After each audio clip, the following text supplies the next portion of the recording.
Hey everyone, Leanne here from Kingdom Bloggers. So today I want to talk about the state of blogging. I know I've been talking about this quite a bit lately, but if you haven't noticed, blogging has changed. And for Christian bloggers, I get a lot of questions and comments in my Facebook group, basically to the point of, should I even do this anymore? Is blogging dead? What's the point if we're not getting any traffic? So normally I would talk a little more on the spiritual warfare side of things, but I think we've kind of beat that horse. The devil wants us to stop. He doesn't want us to succeed. But let's switch gears into the actual business side of things. Is blogging a profitable endeavor anymore? So here's the things you have to think about. Blogging has changed. And I will go so far as to say that blogging is now much harder than it probably ever has been in the past. If you are thinking about starting a Christian blog, like just getting started, or maybe you've been doing it for a while and we're finally starting to see some results, and then that tanked. No matter where you're at in this, it's no secret that the entire landscape has changed. And what we did before in order to see fruit is not kind of the way things are going forward. Okay. So I'm going to just kind of cover a few things that you want to keep in mind and think about, especially if you are just coming into this. You're like, hey, I want to start a blog. Let's dive in. And for those of you who've sort of been blogging for a while, things you really need to consider if you're going to move forward with the expectation of fruit. Of course, you can blog all day long and your stuff has never reached anyone really fruitfully. And if you do it just because you have a love of writing, then, I'm not really speaking to you at this point. I'm really talking to those who have a goal to eventually monetize their blogs, get ad revenue, things like that, and turn it into somewhat of a business. So one of the biggest questions I get is about SEO. SEO has been the foundation of my platform because I teach SEO specifically for Christian bloggers. So, where does that leave me? Honestly, I have no idea. It's been a couple of months now with this whole recent HCU update. And, I'm in a lot of groups and I see and I listen to like the experts. I don't think anybody's an expert at this point. Even those who were my go-tos before, they're pretty lost as well because what Google has done makes no sense. There are sites that got hit. There are sites that didn't get hit who create the same type of content. And it doesn't seem that there's any one common factor that has caused majority of people who have lost traffic.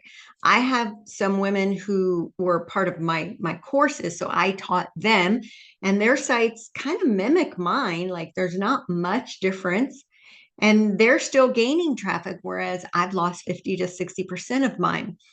And I've tried to kind of look through and see like, what am I doing that they're not, or what are they doing that I'm not? And I'm not seeing it. So it's kind of luck of the draw at this point, I think. So back to the question of SEO, is SEO still important? That question is not black and white, unfortunately. We don't really know the fate of SEO, the future of SEO at this point.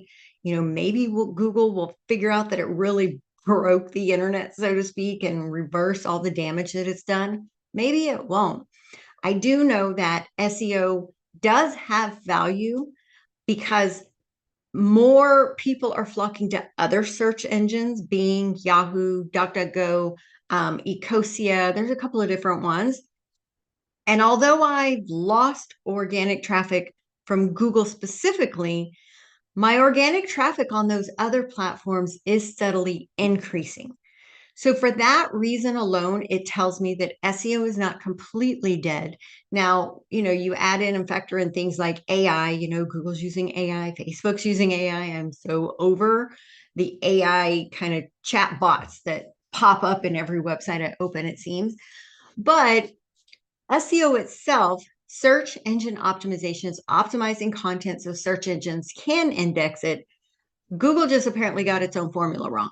But the other search engines, people still use those, and you still want to have your content created in a way that's going to make sense to them. and using what we call the previous Google model, because we don't know what the model is now for Google, the way we would create our content before, those other search engines understand it. And that's why, people who have been doing this at least for a little while are starting to see those increases in the other search engines. So tools like Rank Math, someone had asked, should I still be using Rank Math? I do believe you should. And just FYI, I don't get a recurring commission for people who signed up through my link. It was like a one and done it. So it's not like I'm saying stay with it so I keep making money. That is so far not true. But using tools like Rank IQ specifically, it continually is kind of keeping up with current SERP results, current page one results for any given topic keyword query. And so it's scanning those first pages to see, are there low level sites, nobody's sites that are ranking for certain keywords? And, the premise is if at least one site that has a very low status, so to speak, in other words, they don't have a lot of traffic, they have a really low DA score, chances are if they're ranking on page one for this, then you can too. That's basically what Rank IQ does. So to answer that question, yes, I do think if you're using Rank IQ, you probably should continue using it.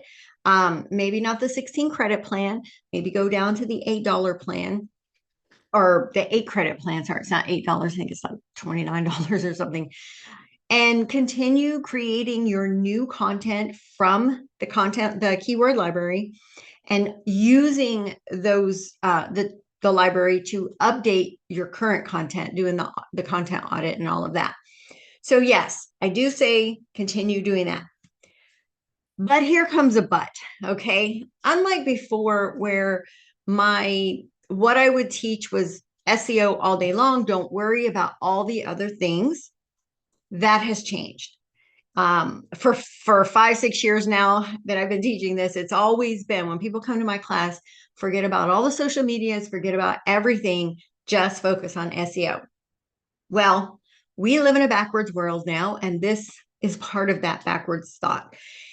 Now, unfortunately, like I said at the beginning of this video, blogging is harder. It is more tedious. It does require more from you in the way of time and finances, and I'll explain that in a minute. You are going to have to, if you want to be fruitful, if you want to see growth, you will now need to put time and energy into those other platforms.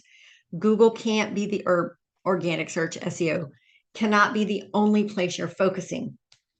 And I would go so far as to say, at least for now, you need to put quite a bit of effort into some of those other platforms and maybe not as much. In other words, any given amount of time you have, before I was like, put it all in SEO. Well, now in any given amount of time, you need to put some to SEO and some to the other part. And so from here, I would say this is the SEO. This is the other part. Notice this is bigger. Okay. Pinterest. Absolutely. You need to be on Pinterest from day one, but you need to be overly active in Pinterest. If that means getting a scheduling tool like Tailwind or something like that, then you need to do that. I did mention it's not just more of your time, but in order to see growth going forward, you will need to invest money into your ministry beyond just paying for your website itself. Scheduling tools. Scheduling tools are going to be your best friend if you want to see growth. Why? Because you can't be everywhere at once. You just can't. And in order to see growth in especially social media, I have another video about using Post Planner and how I'm growing my Facebook page, which I've never focused on before. Absolutely have put zero energy into it before. It's becoming quite fruitful in kind of getting traffic back to my website and building a community there. But I could not be there without a scheduling tool. So you have to be willing to invest in some financially into certain tools to help you be more productive. And unfortunately, I know not everyone can afford all these extra things. And that's the part where I say blogging is getting harder. If you're not willing to invest in tools to make it easier for you so that you can do more, then you're simply not going to see the growth that you're hoping for. That is an outright fact at this point. Before you could get away with it, Now you cannot. You have to be present in many different places because having multiple streams of traffic is so important. Several years ago, we saw Pinterest kind of went off the deep end and a little cray cray.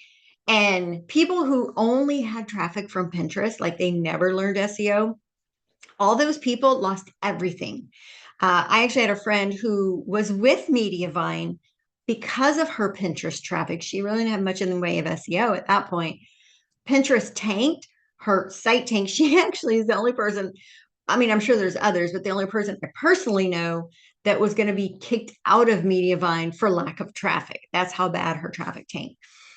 So, lesson learned from that, don't put all your traffic eggs in one basket. You have to diversify your traffic streams. Social media, Pinterest, SEO, and then there's other areas that you can drive traffic from.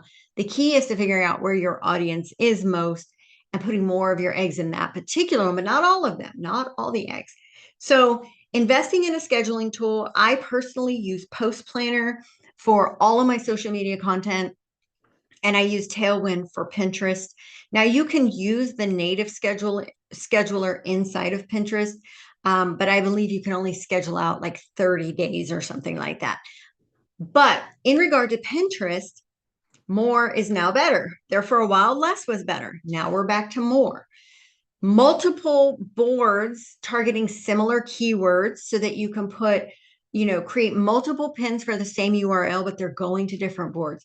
I'm talking 5 to 10 posts or pins per day going out into Pinterest for different URLs, of course. You've got to be there a little more often. So if you want to see growth, aside from creating new content, Pinterest, I would say, should be your number one focus, especially in the beginning. Because Pinterest is, I mean, Kingdom Bloggers, even though I lost all that traffic from Google, like 60% of my organic traffic was wiped out at least.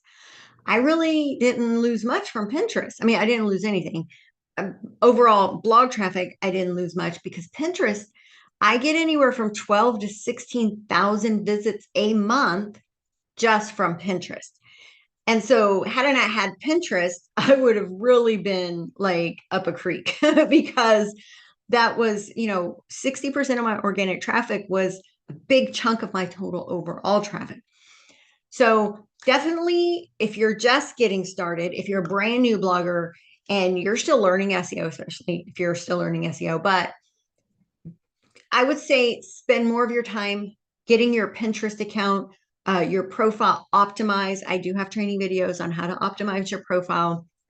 Understand the dynamics of pinning, what types of pins, how to SEO your boards, how to create multiple pins for the same URL, but those pins target different keywords. You need to learn all of that and focus on building that because that is going to be a fruitful endeavor. I should backtrack. Make sure that what you're blogging about is a Pinterest worthy kind of niche. Not everything does well on Pinterest. Pinterest is a search engine, but there's certain things that people just don't search for there. So you definitely need to research that. After that, we have social media. You're going to have to be on social media, but it can't just be link dropping. That's the number one reason I see most people are failing in growing their social platforms is they're just link droppers. Don't be a link dropper. Be a engagement builder, a community builder. If your Facebook page is nothing but links, link, like you're just sharing every blog post link, number one, Facebook's not going to push your stuff out into the feed. Facebook doesn't want people to leave Facebook. If you drop a link, that means they're leaving it. Facebook detects the link and it's like, we're not going to show you that much. You got to build community there. You got to be posting other stuff, static like images, memes, the words with the colored on the background. You got to build community beyond just your blog post. That takes time, that takes energy, and that's where Post Planner for me comes into play. I have 3 websites that I'm managing social media for through Post Planner. There's no possible way I could do it manually, especially since I have 3 sites, but even with one site, it's just not possible. So again, investing in the right tools to help you run your ministry, your business, whatever you want to call it. Then there's other things. I mean, Flipboard is looking promising. Takes 5 minutes a day, if that. That's an easy one you could start doing. I'm seeing great results from that. Not the same amount like in ratio as my Facebook page. But Flipboard is sort of new for bloggers. It's not new itself, but for us bloggers, it is. But spending a little time there, literally like 2 to 5 minutes every morning, adding a few links, flipping other people's stuff and be done with it. Like it's really not an imposition on your day. Then there's other platforms. I actually get traffic from my Gumroad products because of how I have my sales sheet and things like that done. So you can get traffic from those. There's just a lot of places you can get traffic beyond SEO. And all that to say, it is very important that you understand your niche and where your niche audience hangs out. What platforms did they use? And then understand how they use those platforms. What kind of content are they actually going to engage with? What kind of stuff is going to pique their interest? Things like that, because it's different for every niche. So let's go back to the beginning, all right? Because we talked about, SEO in general. I don't think it's dead. I think it's evolving.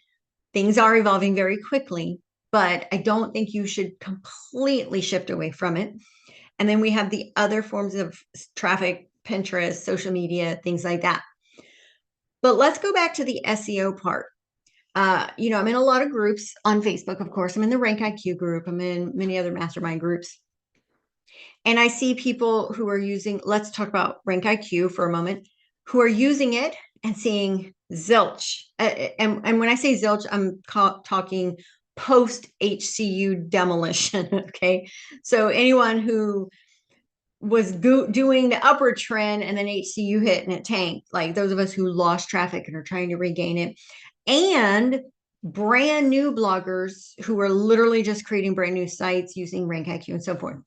It is very important that you understand not all niches are created equally in the eyes of SEO and authority and things like that. There are some very competitive topics, niches. It is much, much harder to start seeing increases from those niche topics. Then there's other niches like, say, Christian content, for example. I've not really seen a lot of authority issues with that. Random sites show up on page one that are not authoritative in the Christian niche.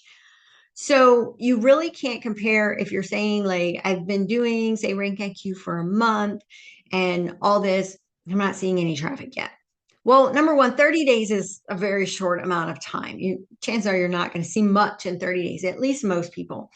But let's say you're doing this consistently for a couple of months, 6 months even, and you're still not really seeing any growth yet. It could simply be your niche. It's just so, Google has maybe reclassified it into a more competitive nature, and you're competing with other content creators in the same niche who already hold authority. Like there's just so much that goes into it. Number one, I would say 30 days is not a good measure of whether it's working or not. So continue doing it for at least a couple of months. I would say maybe 4 to 6 months, honestly, because that's where we'll see if Google's going to kind of unleash or let go of the reins a little bit on this whole SEO thing. We just don't know. I mean, that's the honest truth. We don't know what the future of SEO is in regard to Google. And so don't measure your success or failure at this point based on just a 30-day application of a new strategy. Okay, so that's number one, or most important. But in the interim, while you're waiting for that, all those other things that I mentioned, Pinterest, Facebook, Flipboard, other avenues. There's so many avenues of traffic that you probably don't even know about, that you need to start investing time in learning, researching. And then again, at the end of the day, you've got to be willing to invest money into seeing this growth. The growth we had before, and this was one of the things my courses would teach, is why should I pay for things when SEO is free? The fact is, SEO is no longer free. If you want to see that traffic, you're going to have to invest more time and, unfortunately, a little bit of expenses into the right tools. Don't just like put money out there without really understanding how the tools work and how it's going to meet your bottom line, like the goals you're trying to achieve. But without investing in these things, you are just simply not going to grow. I mean, that's the reality and the state of blogging that we are now. 6 months ago, this was a different conversation. 12 months ago, even, of course, and you could do more with less. That was literally the foundation of what I taught for years now. That has been the case. It's just no longer the case. So one of the things, if you're brand new coming into this blogging world, I'm sorry, this was a Debbie Downer kind of video. It was not encouraging. But what I don't want to see is people coming into their Christian content creators specifically, because I care about you guys. I don't want you coming into blogging as a brand new blogger or wannabe blogger with these hopeful high expectations, because they're going to get you real quick. It's going to knock you down. It is not that easy anymore. You cannot grow your blog, your Christian blog ministry, to the point of reaching Mediavine or reaching some ad revenue besides AdSense. We don't talk about AdSense because they are just horrible and there's no traffic requirement. So, but reputable ad revenue companies, in other words, ad revenue that you'll actually earn enough income to pay your bills, your blogging bills. In order to get there, you will need to invest time and you will need to invest a little bit of income beyond just paying for the blog itself. And if you can't do that and you're not willing to do that or you're unable to do that, I'm so sorry to have to kind of tell you it's going to be a mostly unfruitful endeavor at this point. And I know many of you work outside the home, or maybe you full-time homeschool your children. I do this all day. But if you have even less time because of, just life commitments, a hobby blog will not see the growth that you want it to see. I would say that is an absolute fact at this point in the game. You can't get by with just weekend blogging, so to speak. You've got to be consistent. You've got to be persistent, and you've got to be creative and fluid to try and test out different things, or else it's just simply not going to work. So anyway, that is all I had for this video. So sorry it was such a down in the dumps kind of topic, but I want people to come into this wide open with no surprises in how hard it was. Blogging is hard now. 2024, the blogging game has changed, and it's not going to be an easy battle or easy endeavor, especially if you're coming into it for the first time. So if you have any questions, please drop those comments below or hop over to my Facebook group where you can ask that and anything else and get lots of help as you start down this journey. And if you have feedback on this, like, let me know, where did you get hit? Did you not get hit? Where do you fall in this landscape? Because I like to keep track of who's doing well and who's lost, just so I can compare things and kind of learn from it myself. So that's all, guys. Have a great week, and I will see you guys all in the next video. Bye-bye.